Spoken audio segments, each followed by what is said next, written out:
Hi friends, welcome to our channel. ఎలా ఉన్నారండి? అందరూ బాగున్నారా? ఈరోజు అయితే యాంకిల్ లెంత్ ప్యాంటు లేదంటే సిగరెట్ ప్యాంటు ఎలా కట్ చేసుకోవాలి అనేది ఈ వీడియోలో చూపిస్తున్నానండి. ముందుగా మనం 2 ఇంచెస్కి మార్క్ చేసుకుంటున్నాను. ఫ్యాబ్రిక్ని డబుల్ ఫోల్డ్ వేసుకోండి.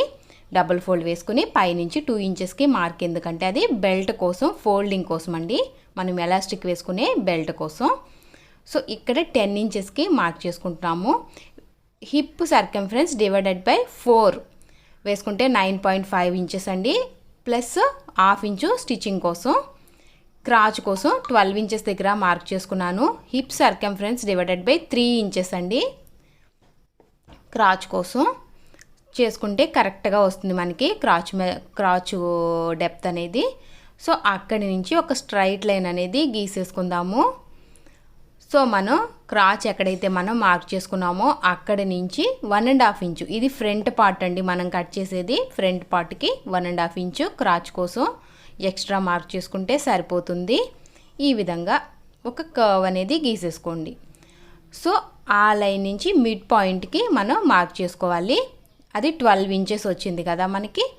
సో 12 ఇంచెస్ దగ్గర హాఫ్ 6 ఇంచెస్ దగ్గర ఒక మార్క్ అనేది చేసుకున్నాను. టోటలు ప్యాంట్ లెంత్ ఎంత అనేది చూసుకోండి. నేను 35 ఇంచెస్ తీసుకుంటున్నాను. ప్లస్ కింద ఫోల్డింగ్ కోసం ఒక 2 ఇంచెస్ అనేది ఎక్స్ట్రా మార్క్ చేసుకున్నాను. అదేవిధంగా నీ లెంత్ కూడా 22 ఇంచెస్ దగ్గర మార్క్ చేసుకున్నానండి. సో అక్కడ ఎక్కడైతే మనం మార్క్ చేసుకున్నామో ఒక స్ట్రైట్ లైన్స్ అనేది గీసేసుకోండి. తర్వాత మనం మిడ్ పాయింట్ తీసుకోవడానికి ఈజీగా ఉండడం కోసం ఈ విధంగా ఒక లైన్ అనేది గీసేసుకోండి. ఇప్పుడైతే ఇక్కడ మనం మిడ్ పాయింట్ అనేది మార్క్ చేసుకోవాలి. యాంకిల్ దగ్గర ప్లస్ నీ దగ్గర కూడా మిడ్ పాయింట్ మార్క్ చేసుకున్న తర్వాత మన నీ సర్కంఫరెన్స్ ఎంత ఉంది అని చూడండి. 16 అండి నీ సర్కంఫరెన్స్ నాది. దాంట్లో సగం 8 ఇంచెస్.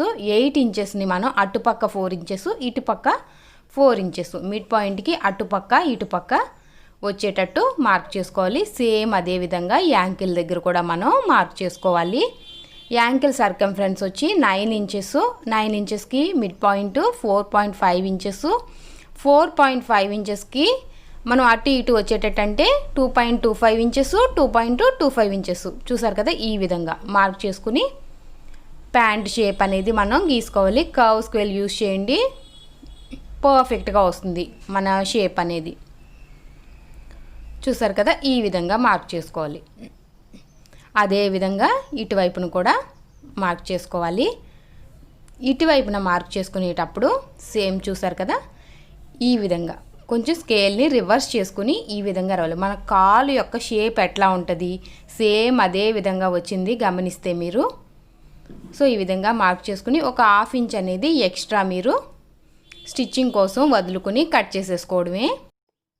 ఇప్పుడు బ్యాక్ పార్ట్ అనేది కట్ చేసుకుందామండి. దానికోసం ఫ్రంట్ పార్ట్ని ఏ విధంగా కట్ చేసుకున్నాం డబుల్ ఫోల్డ్ వేసుకుని అదే విధంగా డబుల్ ఫోల్డ్ వేసుకుని ఫ్రంట్ పార్ట్ని ప్లేస్ చేసుకోండి. దాని మీద ఈ విధంగా వేసుకుని పైనుంచి ఒక 1 ఇంచ్ ఎక్స్ట్రా ఉండేటట్టు చూసుకోవాలి. బ్యాక్ పార్ట్కి ఫ్రంట్ పార్ట్ కన్నా బ్యాక్ పార్ట్ 1 ఇంచ్ ఎక్స్ట్రా ఉండేటట్టు పైన చూసుకోండి.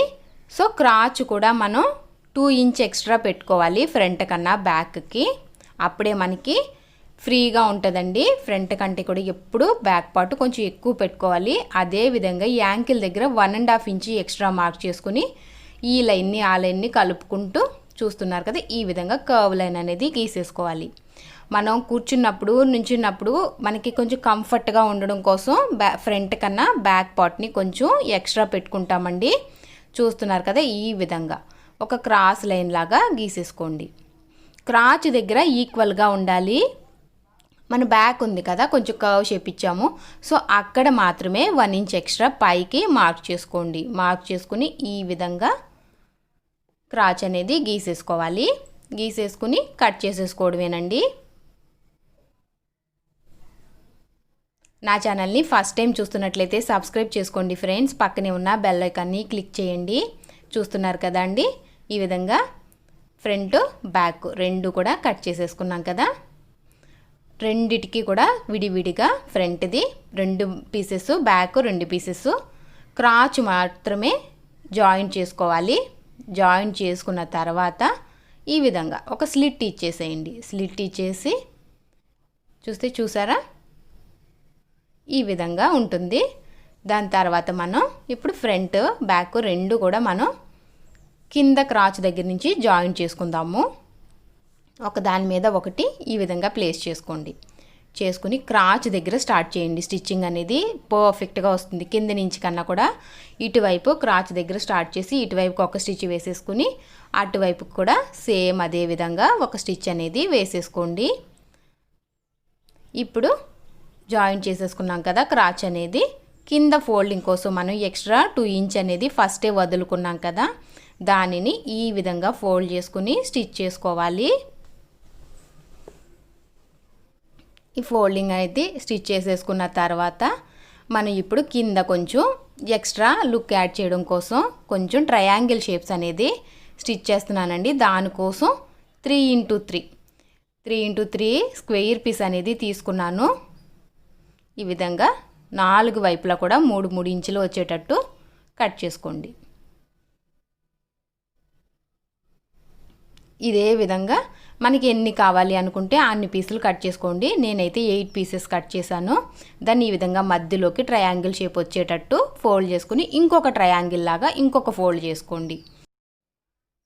చూస్తున్నారు కదా, ప్యాంట్ యొక్క రైట్ సైడ్లో ఈ విధంగా ప్లేస్ చేసుకుని ఒక స్టిచ్ అనేది వేసుకోవాలండి. ట్రయాంగిల్ షేపు అటువైపుకు వచ్చేటట్టు చూసుకోండి. స్టిచ్చింగ్ వైపు రాకూడదు, అటువైపుకు ఎలా పెట్టాను నేను జాగ్రత్తగా అబ్జర్వ్ చేస్తే అర్థమవుతుందండి. ఇప్పుడు ట్రయాంగిల్స్ ఎలా స్టిచ్ చేయాలనేది చూపిస్తాను మీకు. ఈ విధంగా 4 ఫోల్డ్ లాగా ట్రయాంగిల్ షేప్లో ఫోల్డ్ చేసేసుకుని స్టిచ్ వేసేసుకోవాలి. ఒక దాని మీదకి ఒకటి వచ్చేటట్టు నేను ఓవర్లాప్ అయ్యేలాగా పెట్టానండి ట్రయాంగిల్స్ అనేది. లేదు మీకు విడివిడిగా ట్రయాంగిల్స్ రావాలి అనుకుంటే 2x2లో కట్ చేసుకుని జస్ట్ ఎడ్జ్ మాత్రమే ఒక దాని మీదకి ఒకటి వచ్చేటట్టు స్టిచ్ చేసుకున్నారంటే ఓవర్లాప్ అయ్యేలాగా రాకుండా పక్కన ట్రయాంగిల్ వచ్చేటట్టు వస్తుందండి.